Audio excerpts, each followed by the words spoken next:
He had lived on Maple Drive for 8 years, a quiet neighborhood. Perfect lawns, HOA meetings every other Sunday. To everyone, James Larkin was the model resident. 43, business consultant, drove a white Tesla, and he made sure the neighborhood stayed in order. So when a new family moved in next door, a young black couple with 2 kids, he started watching. They were polite, always smiled, but James saw things others didn't. At least, that's what he told himself. He told his wife, they play loud music. He told the HOA, their friends park on the street.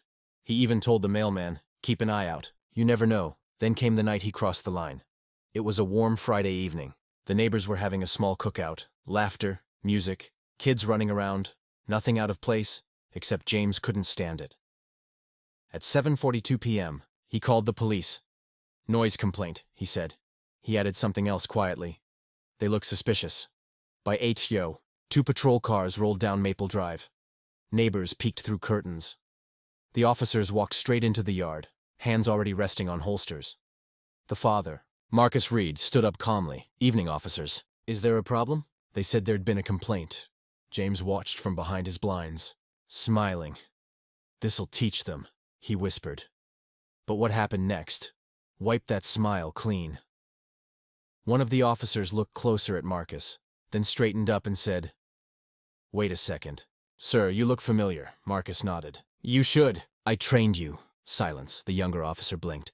Sir, are you? Yes, Deputy Chief Reed. I was your instructor at the academy. James froze. The air went cold. The officers stood at attention. Apologies, sir. We had no idea. Marcus glanced toward the blinds where James stood hiding. Don't apologize to me. Apologize to my kids for scaring them. The officers lowered their heads. The music stopped. The whole street fell silent. James stepped outside, pretending confusion. Officer, I didn't mean... I was just concerned about... Marcus turned toward him. Calm. Concerned about what, James? He stammered. I didn't know you worked for... I don't work for anyone here, Marcus said quietly. I protect everyone here. Even you. The words hit harder than any threat. The next morning, James's phone buzzed. A message from the HOA chair. Chief Reed has requested to lead a community safety initiative.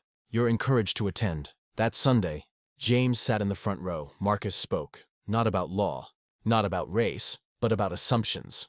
Sometimes, he said, the people you fear are the ones keeping you safe, and the ones judging are the ones who need to be watched the most. The crowd applauded. James didn't move. He looked down at his hands, realizing he'd called the cops on the very man who commanded them. Later that day, as Marcus and his family walked by, James approached. I owe you an apology, he said. Marcus smiled faintly. You owe yourself some reflection. He nodded. I'll start with that. Marcus extended a hand. James shook it, a handshake between fear and understanding. Weeks later, the HOA newsletter had a new headline.